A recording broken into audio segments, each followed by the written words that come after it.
Assalamualaikum warahmatullahi wabarakatuh. Halo Sobat True Stories. Aku akan menceritakan pengalamanku menjalankan ibadah puasa Daud selama kurang lebih 10 tahun. Kira-kira apa saja yang aku dapatkan?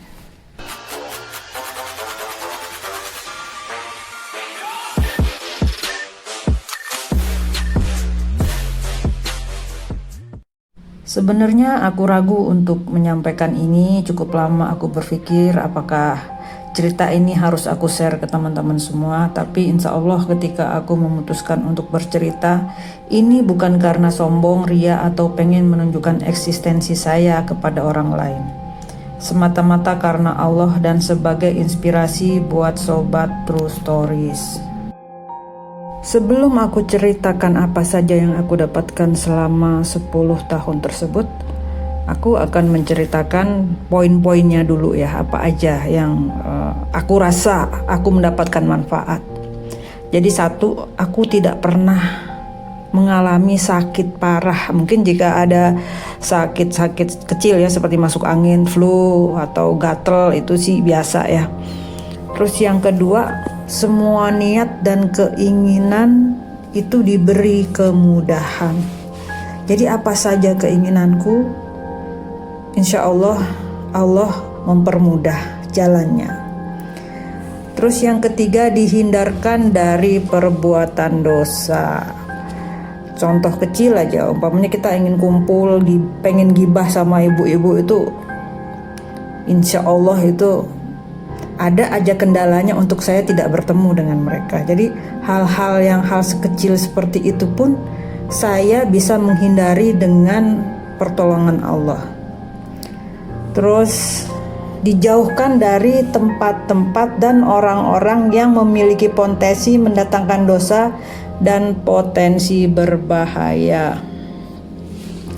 Contohnya ketika aku ingin bertemu dengan seseorang, aku pengen banget ketemu dia, udah ada rencana bahwa aku udah yakin banget aku harus ketemu, aku ingin menyampaikan sesuatu, tapi karena memang mungkin nanti ketika aku mau ketemu dengan orang itu akhirnya tidak baik, Allah itu seolah-olah itu menyulitkan aku untuk ketemu dia, padahal biasanya gampang banget aku untuk ketemu siapapun. Jadi ketika aku sulit untuk ketemu seseorang atau sulit aku mendapatkan sesuatu, itu berarti memang itu yang terbaik untuk aku. Terus yang kelima, lebih matang secara mental. Jadi yang dulunya itu lebih emosi, terus ketika mengambil keputusan gerusa-gerusu, semenjak menjalani puasa Daud itu semua hal itu sepertinya santai dan harus dipikirkan dulu. Rasanya aku tuh kayak jadi orang yang bijaksana gitu. Nah, terus yang keenam, mudah bersyukur.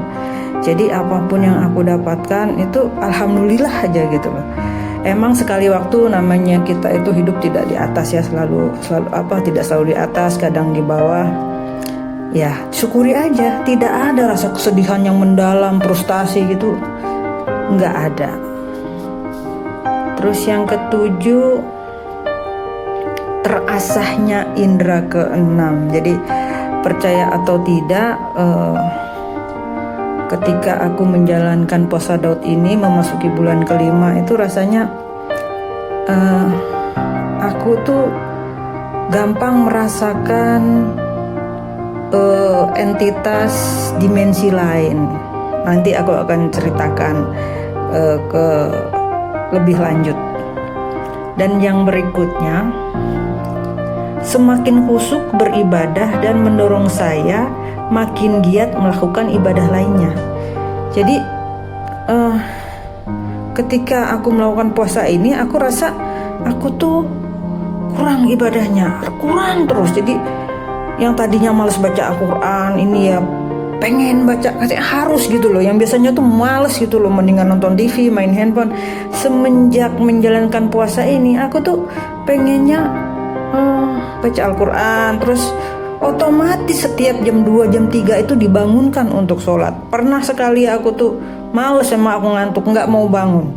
selama tiga hari itu dibangunkan untuk sholat, aku nggak bangun apa? Aku terjatuh dan robek telingaku. Nah semenjak itu aku insya Allah kalau tidak berhalangan, insya Allah aku melakukan sholat tahajud, walaupun itu hanya tahajud 2 rakaat dan witir 3 rakaat. Ya kalau bisa, biasanya aku melakukannya 11 rakaat tahajud dan witir. Terus yang ke-10, sepertinya nikmat di dunia ini sudah tidak terasa lagi, atau sudah tidak menginginkan lagi apa yang diinginkan orang lain. Seperti kalau dulu ya 10 tahun lalu kan pengen punya rumah yang bagus, pengen punya mobil setiap tahun ganti, pengen punya karir yang cemerlang, pengen jalan-jalan ke luar negeri, pengen naik pesawat first class. Tapi sekarang ini keinginan itu tuh sudah hampir tidak ada. Rasanya kenikmatan itu tuh bagi aku itu udah hambar gitu loh. Jadi sepertinya bukan itu lagi yang aku inginkan. Nah, terus yang ke-11, kata orang aku ini terlihat muda dan energik. Jadi di usiaku ini aku itu ya merasa sehat, energik, dan orang-orang mengatakan aku jauh terlihat muda gitu.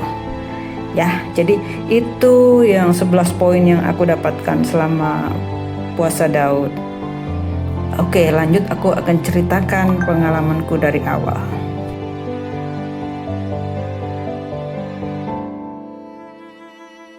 1 tahun pertama hingga tahun kelima saat aku mulai menjalankan puasa Daud, sepertinya rejeki terus datang padaku. Aku bisa membeli rumah, mobil, jalan-jalan ke luar negeri, hingga membagi uangku untuk semua orang yang aku kenal. Jadi dalam waktu 5 tahun itu, apa yang aku inginkan tuh semuanya kesampaian. Karir juga cemerlang.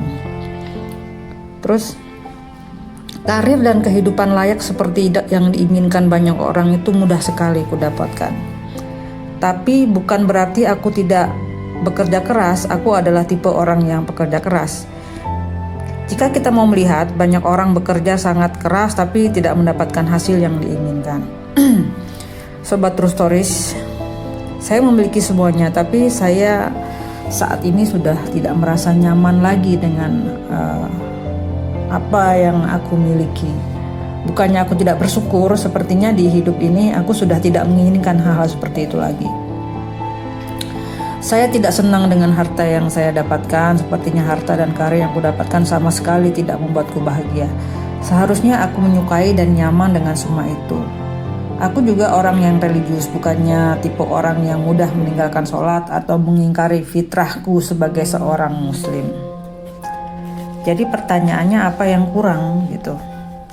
Dengan harta dan karir yang kumiliki, semua orang memandang hormat padaku ibarat gula. Dimanapun aku berada, banyak semut yang mengerebutiku. Aku terus berdoa kepada Allah agar aku diberikan kebahagiaan lahir dan batin. Di tahun kelima itu aku sering mengalami hal-hal yang di luar nalar. Nah, ada satu hal yang ingin aku ceritakan. Suatu ketika aku harus keluar kota mengendarai mobil. Aku tidak menyukai sopir ya. Jadi aku tuh memang orangnya petualang gitu. Kalau kemana-mana sukanya sendiri. Saat itu aku dari Jakarta menuju ke Magelang. Seperti biasa aku itu melakukan perjalanan. Biasanya start dari rumah itu jam 2 pagi. Aku sering mengendarai mobil sendiri. Aku jalan lintas Jawa, lintas Sumatera, lintas Kalimantan, itu aku sudah biasa melakukannya sendiri.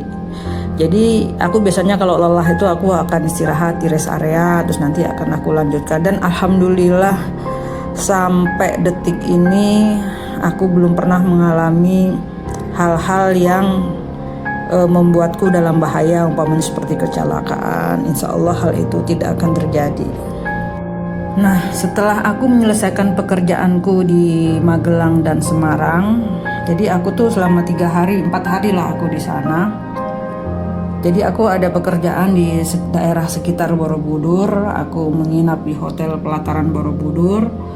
Terus aku memutuskan untuk kembali ke Jakarta, tapi aku harus istirahat dulu di Semarang. Nah, dari Semarang itu seperti biasa aku memulai perjalanan jam 2 pagi. Saat itu aku udah mulai keluar Semarang itu tumben-tumben merasa sangat ngantuk. Ngantuknya itu tiada tara. Terus aku coba tetap jalan. Nah, saat aku akan memasuki Alas Roban, itu kantuknya itu sudah tidak bisa lagi dikontrol. Nah, mesti sobat Trusoris yang sering melintasi Alas Roban pasti tahu ya, kalau malam itu kan, kalau kita dari Semarang itu kita ngambilnya jalur kiri itu yang banyak dilintasi truk, bus gitu ya. Kalau biasanya kalau jalur untuk kendaraan pribadi biasanya mereka ngambil ke kanan. Nah, itu aku ngambil jalan ke kiri. Tapi sayangnya setelah beberapa menit kemudian itu aku sudah nggak ingat apa-apa lagi. Aku merasa aku tertidur, tapi aku sering mendengar suara klakson gitu loh, dari mobil-mobil truk yang melintas jalan tersebut. Dan ketika aku tersadar, aku sudah sampai daerah Batang sambil mengemudi. Jadi aku tuh tiba-tiba ada di daerah Batang, di belakang setir sambil nyetir. Nah, aku tuh namanya orang baru bangun kan, kayak ada hawa dingin gemeter gitu. Nah, terus aku menepi di sebuah minimarket untuk menenangkan diri. Aku memesan kopi dan mie instan cup, hingga aku mencoba berpikir apa yang sedang terjadi tadi. Nah, seingatku, aku berangkat dari Semarang pukul 2 dan sampai di Padang tempatku tersadar itu pukul 4.30. Ada jarak 2,5 jam. Padahal Semarang Batang itu sekitar 89 km, dan jika ditempuh dengan mobil, apalagi di malam hari, hanya membutuhkan waktu sekitar 1 jam. Lalu, kemana aku selama 2,5 jam itu? Sampai saat ini aku tidak pernah menceritakan pengalamanku itu, tapi aku hanya berpikir bahwa pada saat itu Allah melindungiku dalam perjalananku. Jadi cerita ini terjadi sebelum jalan tol Semarang Batang itu ada ya teman-teman. Selanjutnya aku mengalami pengalaman mistis yang lain. Saat aku tertidur di ruang keluargaku, aku melihat pintu utama rumahku memancarkan aura warna merah gitu ya. Terus aku menghampiri dan membuka pintu itu.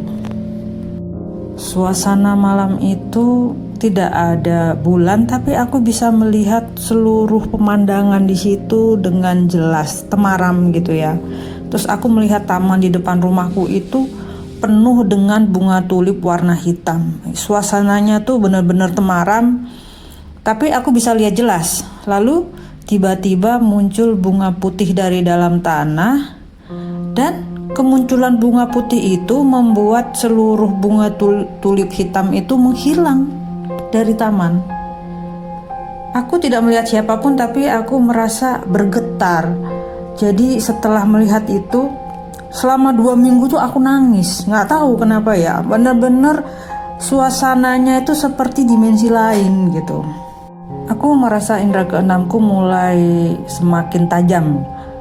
Terus kejadian selanjutnya saat di kamar mandi, aku seperti melihat seorang lelaki yang tingginya itu sampai plafon itu terus memandangiku gitu. Setelah kejadian itu tuh aku ngerasa takut dan aku tidak sanggup untuk melihat dimensi lain. Lalu aku berhenti puasa. Berhenti puasa bukan karena ada hal lain, tapi aku benar-benar tidak sanggup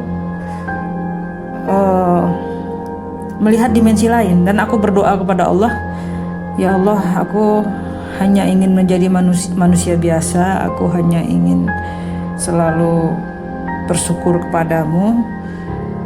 Tutuplah penglihatanku untuk tidak melihat makhluk-makhluk dari dimensi lain. Jadi aku benar-benar berhenti berpuasa dan aku tidak ingin melihat hal-hal di luar nalar. Tapi aku tetap beribadah, dan selama aku meninggalkan puasa Daud itu, ibadah sunnahku pun mulai ditinggalkan. Aku sudah tidak lagi rajin seperti saat aku berpuasa. Jadi benar-benar selama 2 tahun aku meninggalkan puasa Daud itu. Tapi di dalam hati dan jiwaku itu selalu berteriak, woi puasa gitu. Terus ada yang hilang dari dalam diriku. Setiap hari aku selalu terbangun jam 3 pagi, sepertinya Allah memintaku untuk melakukan sholat tahajud. Seperti yang aku ceritakan tadi. Tapi aku malas dan menolak untuk sholat. Suatu ketika ada suara yang memintaku untuk sholat dan aku mengabaikannya. Lalu aku tiba-tiba terjatuh, kepalaku terbentur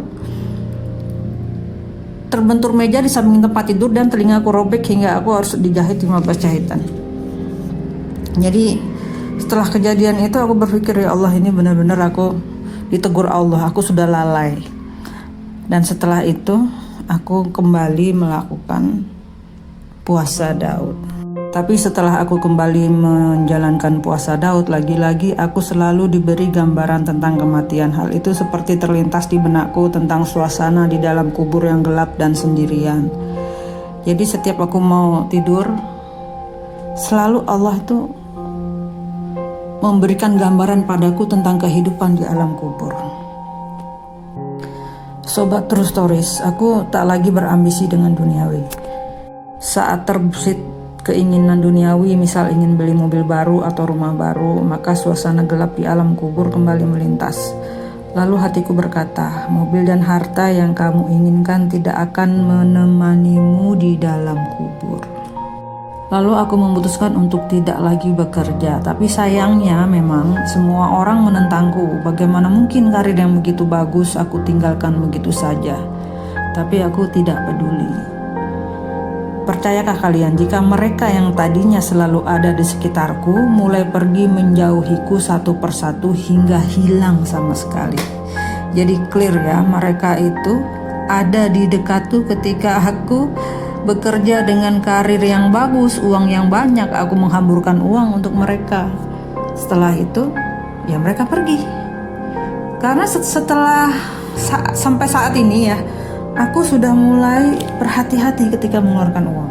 Jadi setiap sen yang aku keluarkan itu nanti akan dipertanggungjawabkan di akhirat. Jadi aku tuh kadang-kadang takut sekarang untuk jalan-jalan. Terus melihat, kan biasanya kalau saya ke mall jalan-jalan itu semuanya dibeli. Ternyata yang dibeli ketika sampai rumah kita cek itu hal-hal yang mubazir. Dan itu nanti akan kita pertanggungjawabkan. Saya tuh udah gak berani lagi untuk beli hal-hal yang mubazir dan melakukan hal-hal yang mubazir. Jadi awal-awal ketika semua orang menentangku dan mereka meninggalkanku, awalnya aku sempat shock dengan keadaan itu. Tapi aku kembali tersadar, jadi selama ini kesenangan yang aku dapatkan itu kesenangan semu. Mungkin saja aku haus sanjungan saat aku membeli mobil baru atau barang mahal. Orang pasti akan berdecak kagum padaku dan itu membuatku merasa eksistensiku naik. Jujur aku menikmati sanjungan itu. Dan aku baru sadar itu adalah kesombongan. Ya Allah, kadang-kadang tuh aku pengen menangis gitu loh. Jadi banyak hal yang aku lakukan itu ya mungkin sebenarnya aku gak ada niat ingin pamer, tapi mungkin di mata Tuhan tuh aku salah gitu loh. Jadi wah, bener-bener ya, ketika aku pakai baju bagus, barang bagus, pasti orang akan melihat terus memuji, keren, itu barang mahal. Itu kayak rasa kita nyaman dipuji orang. Astagfirullahaladzim, Masya Allah. Jadi bener-bener ya, saya sekarang udah gak pengen lagi hal seperti itu. Sepertinya Allah mengingatkanku dosaku itu sudah terlalu banyak. Secara tidak sengaja aku tuh banyak melakukan dosa. Ya Allah, seperti pengen disanjung, pengen dilihat orang. Kadang-kadang aku tuh nangis, ya Allah, nanti aku mati itu alangkah banyak yang harus aku pertanggungjawabkan. Sungguh Sobat True Stories, aku saat ini tidak menginginkan lagi mobil mahal, rumah mewah, pesawat kelas 1, hotel bintang 5, dan aku sudah 7 tahun menjauhi media sosial. Aku berpikir tidak banyak hal baik yang aku dapatkan di sana. Hingga aku membuat konten YouTube, aku butuh aktivitas, aku ingin bercerita banyak hal yang ingin ku sampaikan. Walaupun aku bukan ahli agama, paling tidak aku bisa berbagi tentang sedikit ilmu yang aku miliki. Barang siapa menyampaikan satu ilmu saja dan ada orang yang mengamalkannya, maka walaupun yang menyampaikan sudah tiada, ia akan tetap hidup memperoleh pahala. Hadis riwayat Bukhari. Jadi paling tidak ketika aku nanti mati, pengalamanku itu paling tidak ada satu orang saja yang terinspirasi terus dia melaksanakan puasa Daud. Insya Allah ada ladang pahala buat aku di sana.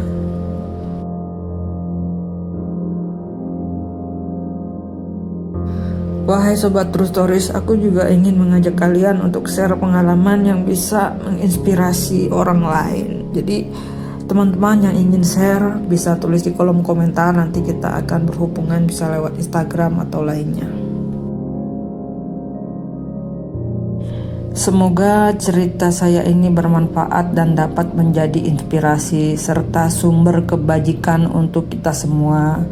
Jangan lupa subscribe, tulis komentar. Sampai jumpa. Assalamualaikum warahmatullahi wabarakatuh.